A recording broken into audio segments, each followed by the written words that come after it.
कहानी की शुरुआत होती है और हमें दिखाई जाती है भविष्य की दुनिया, जहाँ पर एक प्लेनेट को दिखाया जाता है जहाँ पर बहुत ज़्यादा गर्मी होने के कारण यहाँ पर पानी की बहुत ज़्यादा कमी होती है। और यहाँ पर सबसे बड़ी चोरी जो मानी जाती है वो होती है पानी की। अगर कोई आदमी पानी की चोरी करते हुए पकड़ा जाता है तो उसे एक भयानक सज़ा दी जाती है, जिसके अंदर उस आदमी को एक मैदान के अंदर ग्लास के बॉक्स के अंदर छोड़ दिया जाता है, क्योंकि यहाँ पर बहुत ज़्यादा गर्मी होने से कारण उस आदमी की धूप से जलकर मृत्यु हो जाती है। और यहीं पर हमें दिखाया जाता है कि एक आदमी जिसका नाम स्नो होता है वो एक डीलर के पास जाता है और उससे वो कंटेनर खरीद लेता है। और ये कंटेनर अर्थ से आते हैं और इनकी यहाँ पर स्मगलिंग की जाती है। इसके बाद स्नो एक बार में जाता है और वहाँ पर बियर पीते हुए उसके सामने तीन अजीब से आदमी आते हैं और वो स्नो को बताते हैं कि तुम्हें बोरिस ने बुलाया है। और ये आदमी बोरिस के लिए काम करते हैं और स्नो उनको बताता है कि यहाँ से चले जाओ वरना मैं तुम तीनों को मार दूंगा। लेकिन वो लोग उसे लिए बिना नहीं जाने वाले थे और उनके ऊपर हमला कर देता है। स्नो उनमें से दो लोगों को मार देता है, लेकिन उसका तीसरा आदमी स्नो के ऊपर हमला करके उसके हाथ को ब्लास्ट कर देता है। इसके बाद स्नो को जब वो मारने के लिए आगे बढ़ रहा होता है तो पीछे से एक लड़की आकर स्नो की जान बचा लेती है और उस आदमी को मार देती है।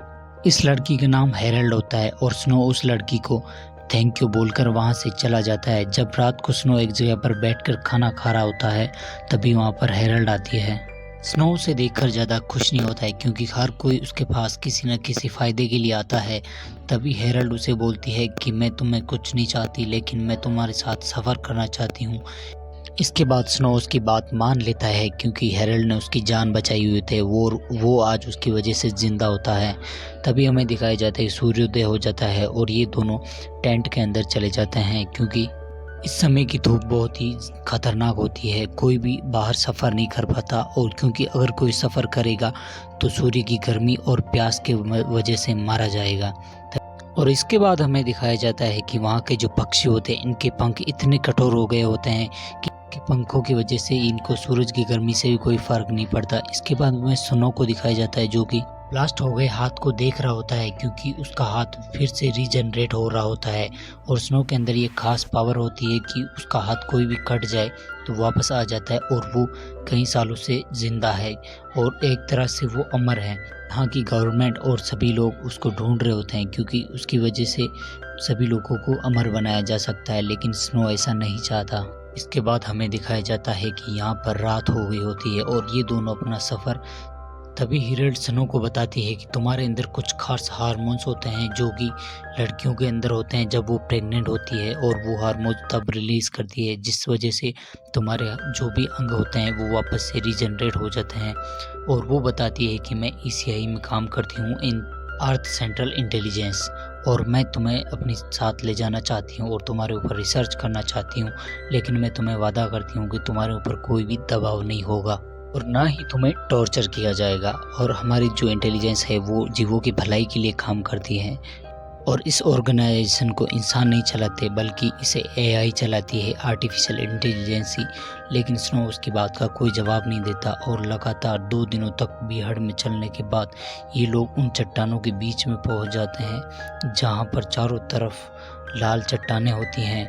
और हमें दिखाया जाता है कि हेरल्ड सोचती है कि हम दोनों यहाँ पर क्यों आए हैं, लेकिन स्नो उसको छिपी हुई रस्सी और एक लिफ्ट बताता है जहाँ पर उसको यूज़ करके वो लोग ऊपर चले जाते हैं, जहाँ पर एक घर होता है जहाँ पर किसी भी चीज़ की कमी नहीं होती। और स्नो बताता है कि मुझे इस घर को बनाने के लिए अब तक 200 वर्षों का समय लग चुका है। इस घर में खाना और पानी की कोई कमी नहीं होती, यहाँ पर भरपूर मात्रा में पानी होता है और ये घर बहुत सुरक्षित भी होता है, क्योंकि कोई सोच भी नहीं सकता है कि यहाँ पर कोई रहता है। इसके बाद स्नो उसको बताता है कि तुम जो चाहे वो कर सकती हो।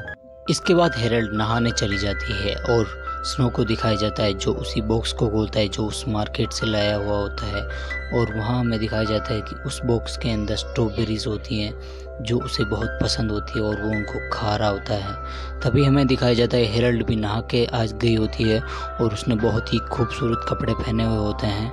हेरल्ड स्नो से पूछती है कि ये कपड़े किसके हैं। इसके जवाब में स्नो बताता है ये मेरी वाइफ के कपड़े हैं जिसकी मृत्यु 123 साल पहले हो चुकी थी और जैसे जैसे साल निकलते थे और वो बूढ़ी होती जाती थी, लेकिन मैं जोखा त्यों रहता था और मैं उसकी ढलती उम्र को देखकर बहुत दुखी रहता था। इसके बाद स्नो इमोशनल हो जाता है और उसके पास हेरल्ड जाती है और उसके यहाँ से पहुँचने के बहाने वो उसके बहुत ज़्यादा करीब हो जाती है और वो दोनों इंटीमेट हो जाते हैं। और जब वो लोग सो रहे होते हैं तो उनके घर का अलार्म बजता है और बाहर बेरिस आ गया होता है, क्योंकि उसे उनके घर का पता चल गया होता है। इसके बाद स्नो भी एक्टिव हो गया होता है और वो धीरे धीरे कर उनके सभी साथियों को मारने लगता है। और स्नो जानते हैं कि बेरिस उसके ऊपर एक्सपेरिमेंट करना चाहता है, उसके ऊपर रिसर्च करना चाहता है। इसके बाद हमें दिखाया जाता है हेरल्ड की भी नींद खुल जाती है और वो देखती है कि बाहर बेरिस पहुंच चुका है अपने आदमियों के साथ। इसके बाद लेकिन स्नो को मारना इतना आसान नहीं होता। स्नो एक एक करके बेरिस के सभी आदमियों को मार देता है और लास्ट में एक आदमी बचता है जो स्नो के ऊपर हमला कर देता है, उसे गोली मारकर इंजर्ड कर देता है, जख्मी कर देता है।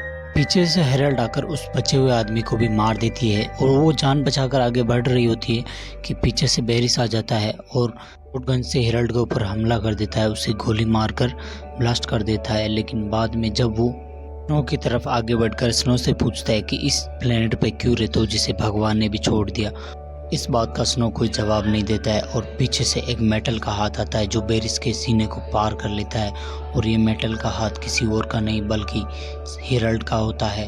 और बाद में हमें पता चलता है कि हेरल्ड कोई इंसान नहीं है बल्कि वो साइबोर्ग है। साइबोर्ग यानी आधा इंसान और आधा रोबोट। और स्नो ये जानकर बहुत हैरान होता है। तभी हेरल्ड उसे बताती है कि कई सालों पहले मेरा एक्सीडेंट हो गया था और उसमें मेरे कई सारे बॉडी पार्ट्स ख़राब हो गए थे और ईसीआई ने मेरे उन पार्ट्स की जगह पर वो रोबोटिक पार्ट्स लगा दिए, जिस कारण मैं साइबोर्ग बन गई। लेकिन मैं आज भी एक इंसान हूँ, दिल से और मन से भी, और तुम्हारी तरह मैं भी कई सालों से अकेली हूँ। इसके बाद स्नो भी हेरल्ड को अपना लेता है, क्योंकि स्नो के जीवन में भी 123 सालों से अकेलापन है।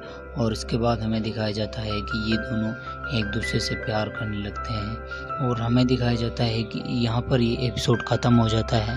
इस कहानी से हमें बहुत सारी चीज़ें सीखने को मिलती है, जैसे कि पानी को बचाना चाहिए, ग्लोबल वार्मिंग के साथ छेड़खानी नहीं करनी चाहिए। वहीं हेरल्ड को दिखाया जाता है जिसने किस फ़ायदे के लिए स्नो के साथ रहना पसंद किया। या तो फिर वो एक साइबोर्ग है, उसकी उम्र नहीं बढ़ेगी, या फिर वो एक उसका स्पर्म से अपने बच्चे को पैदा करके अपनी सीआई के लिए यूज़ करना चाहती है, उस पर रिसर्च करना चाहती है। और इस कहानी में बहुत सारे मीनिंग्स रह जाते हैं और ये कहानी यहीं पर ख़त्म हो जाती है। कई और वीडियोज़ के लिए हमारे चैनल को ज़रूर सब्सक्राइब करें।